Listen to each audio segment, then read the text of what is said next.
Hi, a very warm welcome to Dusty Shelf Collectibles. Out and about today here at Alton Towers.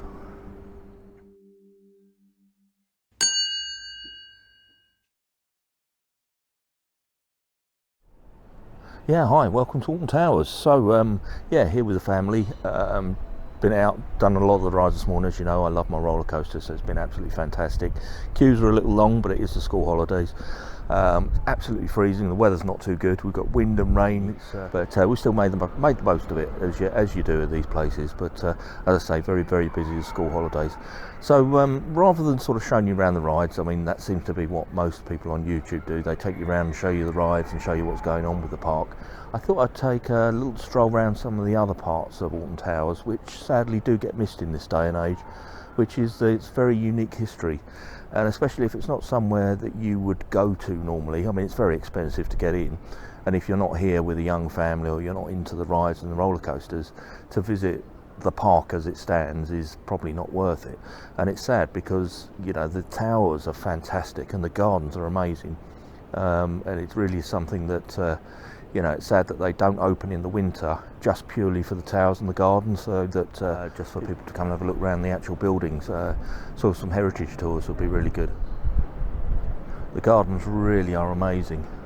If I just pan across over the back there, they do have a cable car that goes across the valley. That's not open today because of the high winds, but as I pan across, you can see the pergola in the background there, and various other features in the garden. It really is beautiful. It sort of sits in this valley. We're in spring at the moment, so it's still very much just coming out of winter, so not very colourful, but in the summer this place is absolutely amazing, absolutely beautiful. And then if I just pan round, this is one of the buildings on the estate. This is called the Swiss Cottage, and back in, I believe, probably up until let's say late 60s, maybe early 70s, this was actually a tea room for the park. This is before the rides arrived. The park was open to the public and people did come here, and yeah, so originally the building was built by one of the earls to house his harpists, believe it or not, so that as people were touring the gardens in the 1800s, obviously the harp player would be out on the balcony here and serenading the strollers around the gardens. But this whole area here of the Swiss Cottage, I mean, nobody comes over here anymore. You can see it's all boarded up, and sadly it just sits here forgotten. Very ornate building, but yeah, forgotten part of the heritage.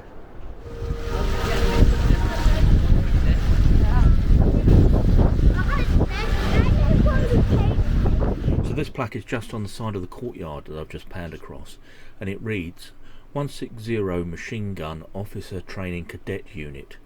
During the war of 1939 to 1945, officer cadets were trained here to become officers in the machine gun regiments of the British Army. The Royal Northumberland Fusiliers, the Cheshire Regiment, the Middlesex Regiment and the Manchester Regiment. And this plaque was put here by the Military Historical Society in 1974.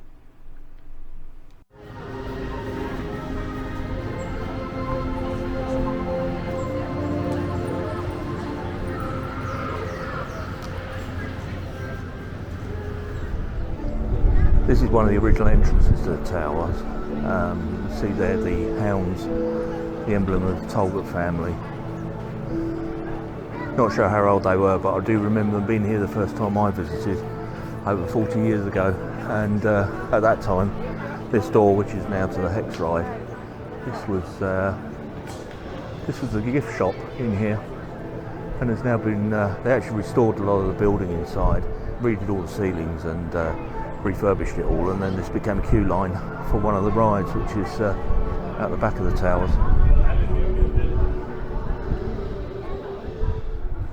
Yes, what a lot of people don't realise is the towers, or at least the Gothic parts of the towers, actually employed the architect Pugin, who also did the Houses of Parliament. And if I just pan round to here, you can see this, I don't know if it's coming out on the camera, but the stained glass window. Inside there's the chapel, which is one of Pugin's masterpieces. It's absolutely amazing in there, and it's all been restored. And if you go back to probably, I don't know, just before the main rides arrived at Alton Towers, that was where the model railway was. So the Alton Towers model railway was housed inside the chapel.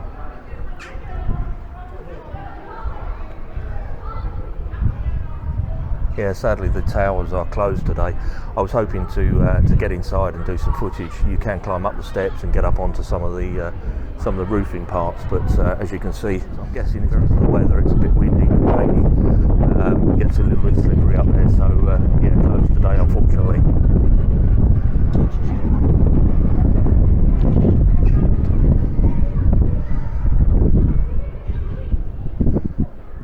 Over the back here, we've got the conservatories, which have been recently restored.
What an amazing building this must have been.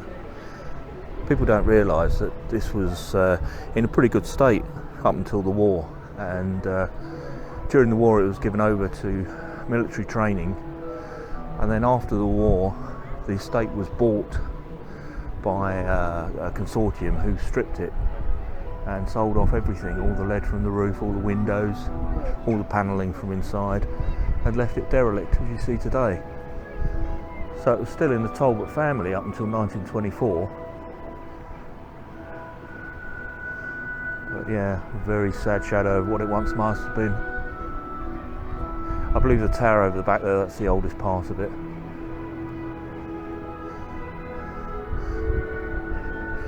Originally Atherton Hunting Lodge, that was then converted over the years and built upon until it became the Towers, Alton Towers.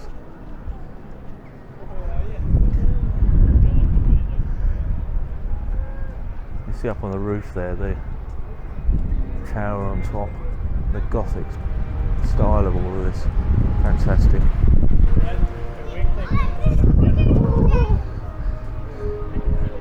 It's just sad we can't go inside today. Just peering through one of the windows, you can get a feel for what's you know, you can still see where all the staircase and floors would have been.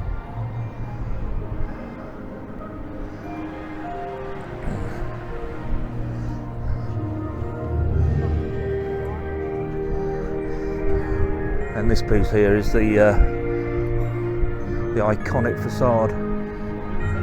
Just look, panning up the front of it. So the upper part of this is all stained glass. When you're standing inside, it creates amazing colours in the room. There's a big fireplace in there, and again up until 1960 odd there was a tea room in there. You can go and have your tea and coffee. This part of the tower has been restored slightly, and the roof on it now is watertight.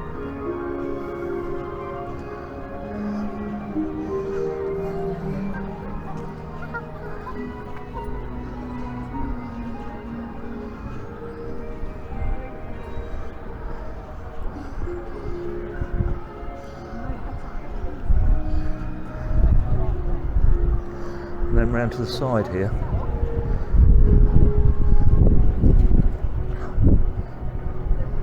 this is quite often used for events. At Halloween they have like a scare maze that runs through here.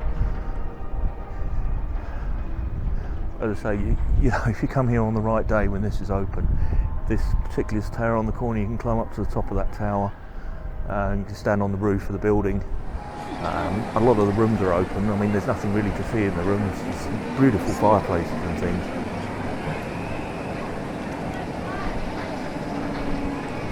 I just wish they'd do something proper with it. Just get on and restore it, make it into an attraction in its own right. I mean, it was a gem of the stately home, an absolute gem. Show you along in front of it the moat that runs round. Now over the back here, they've got a cover over it. So just where that crane is, or the scissor lift, where there's a barrier over it. There's a little tunnel there that not a lot of people know about, and it runs underneath the side.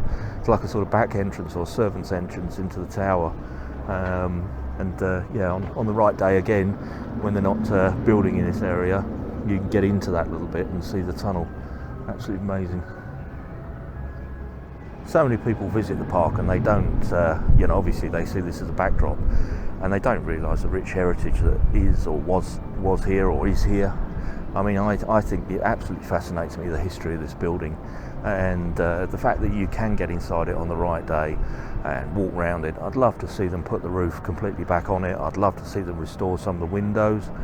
I think it's one of our gems and one of our heritage gems. It's absolutely. Then looking out across the park,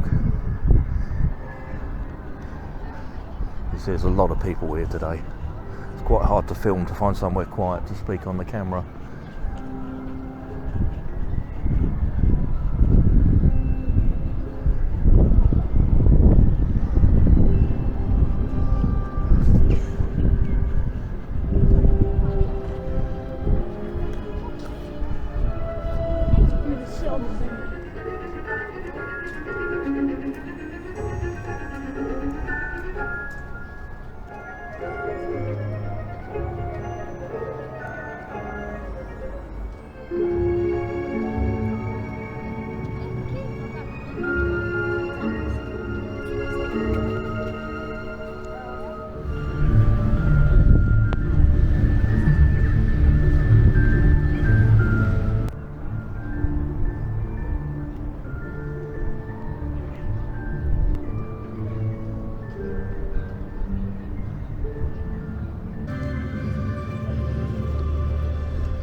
So over there you can make out the conservatory.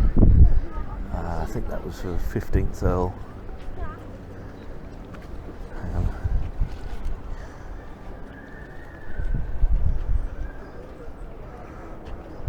Robert Abraham was the designer.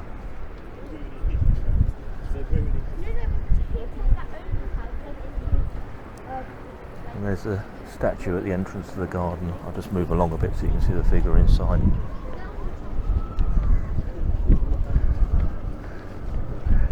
Statue to one of the Earls. I forget which one it was. I think it might have been the 12th Earl. But on the statue it said, "He made the desert smile." You see one of the laurel hedges just in the foreground there. It's difficult to capture the perspective of the garden because it goes down a valley. When you're standing up at the top here and looking across, I'm sure it doesn't come across on camera as it is when you're here in person.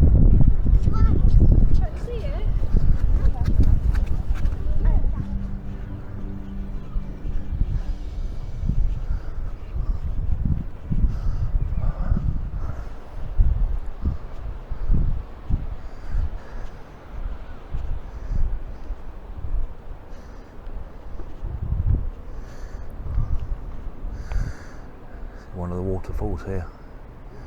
This would cascade. I don't know if you can see over the top there, and over where the log flume used to be you can see like a sort of gully where they divert the water to run some of the waterfalls.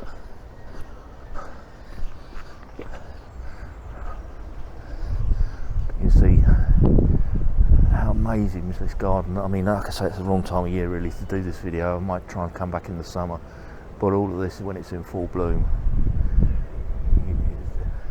difficult to describe.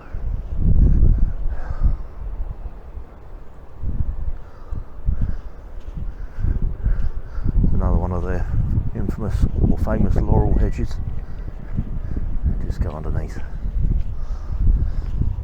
And then here are the conservatories, which have been restored fairly recently.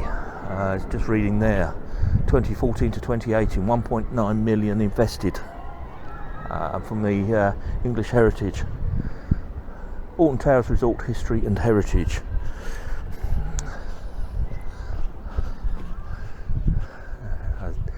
The domes on top with the gold crown. Wow. Let's have a look inside.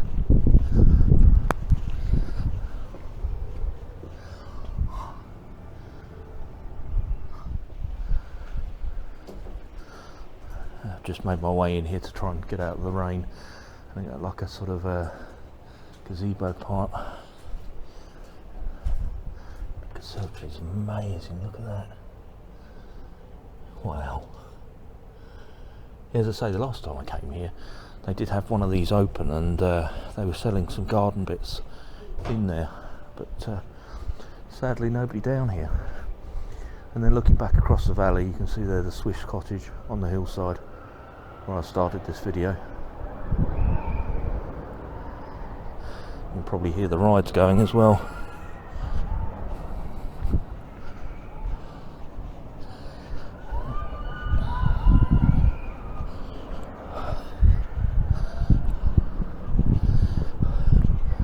Centre part and the centre part of the conservatory. You see the indoor pool, the fountain in there, and above another ornate dome.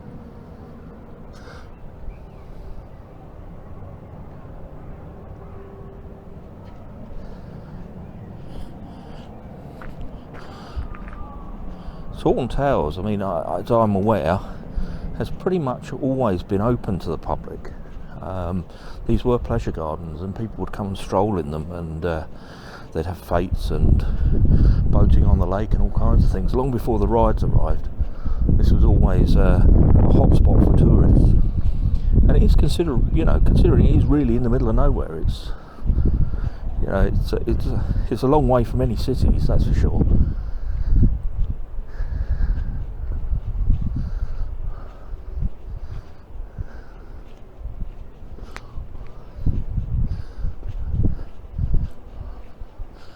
Look out over the garden here. You see again the laurel hedges running down in front of us. The statues, and up there the pergola.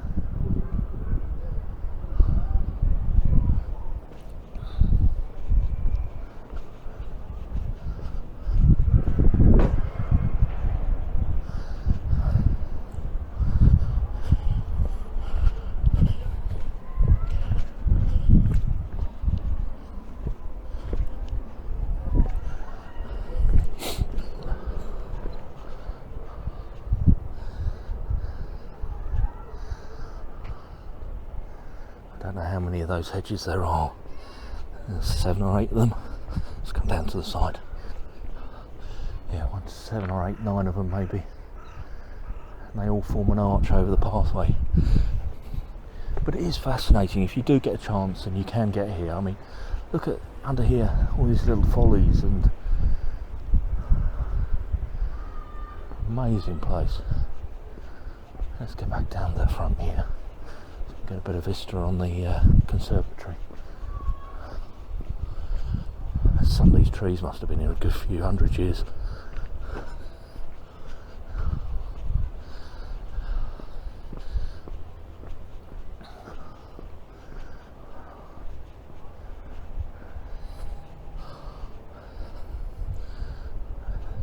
There's the bandstand. You see the lake running down the centre. And at the end, there's a bandstand, another formal garden down there.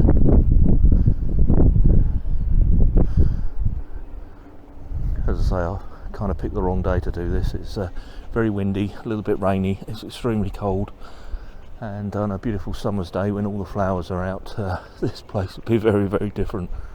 So, as I say, I may try and get back over the summer.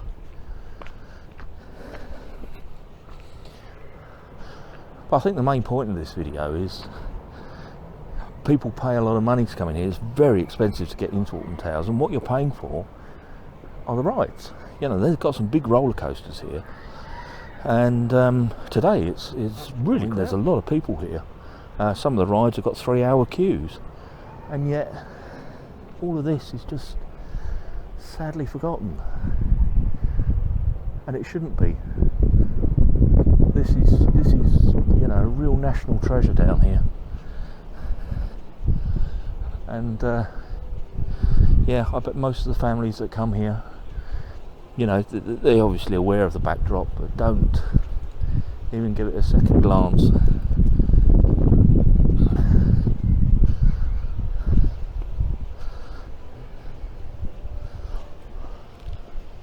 The buttresses here. Wow.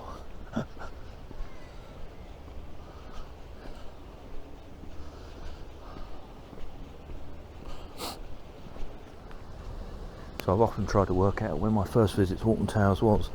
I came here with my wife, probably in, we think it would have been 89, 90, maybe 91, when it was just transitioning from a local stately home with gardens into what we would consider today a theme park. Certainly the Corkscrew, which was the original roller coaster, or their first big roller coaster, was in.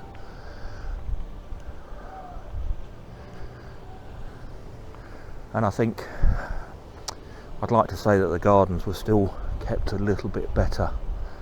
I do remember them being something quite amazing. And although while they still are quite amazing, I'm not sure that they're quite looked after to the same level.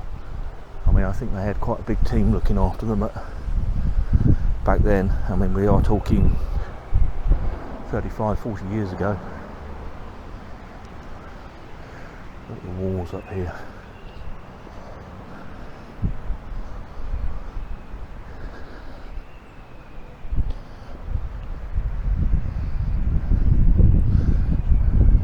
Just coming up to the main path, you can see the amount of people just walking from one side of the park to the other. Oh, it's really getting wet now.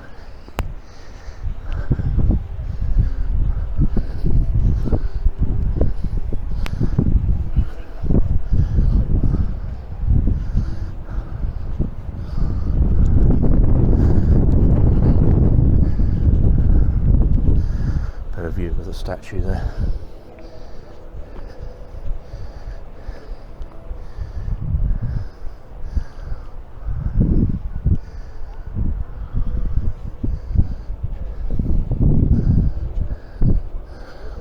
And even in front of it to the edge. Wow.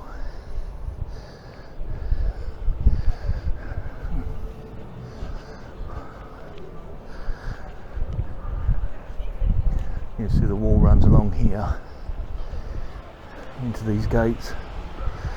I'm guessing these may have been a carriageway entrance to the towers.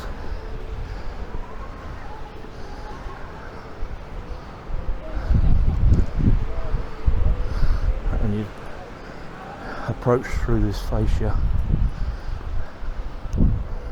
through the gates, and then as the drive led up, it would take you around to show you the front of the towers. So a little bit of information here. We're committed to the future of a Grade 2 listed building, and we continue with a long-term stabilisation project in consultation with Staffordshire Moor District Council and English Heritage. There's a website on there for more information. We just pan around the vista again. Pan around the facade of the towers. Absolutely iconic.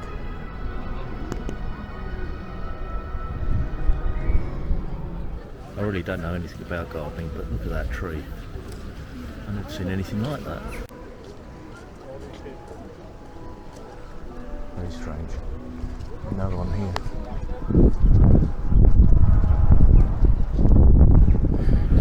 these steps. Absolutely years of promenading on there. I've worn them away.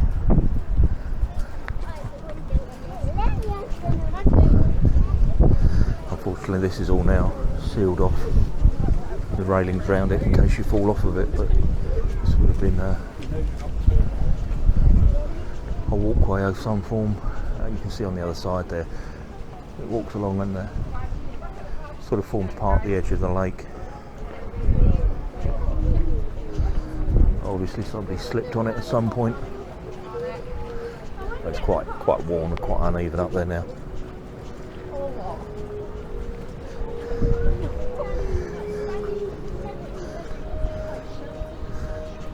Yeah, this railing's a fairly recent thing. You could walk along there up until a few years ago.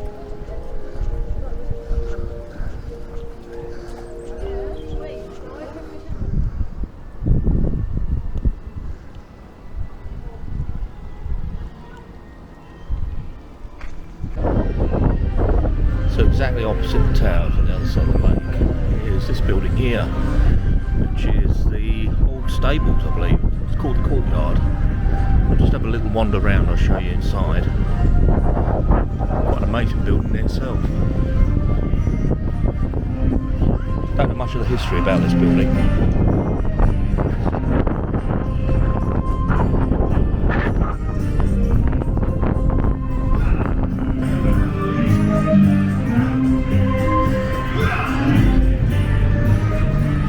Inside here now is just an outdoor restaurant with some seating, but see if we go around the facade. These little buildings, I think these were all converted into shops at one stage. You can see the sort of the coaching aspect of the stables. You see an entrance for the coaches here.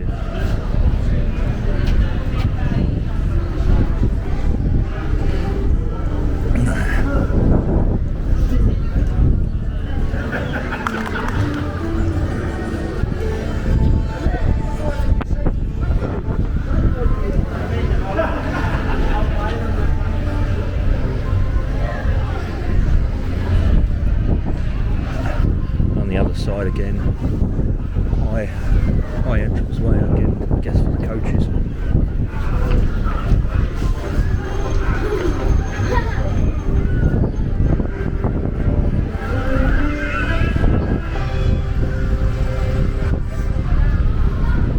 I'm guessing the red brick part of it's quite old, and the facade was put on when the towers were put together. Just panning around the front lawns, there's the towers. One of the roller coasters over the side there. Just up to the main entrance. Does anybody remember the sea lions that were there? Or seals, I think they were sea lions. Just there's a pen on the grass just here. A long forgotten memory. And round, and over there's the stable. That's where the swans were.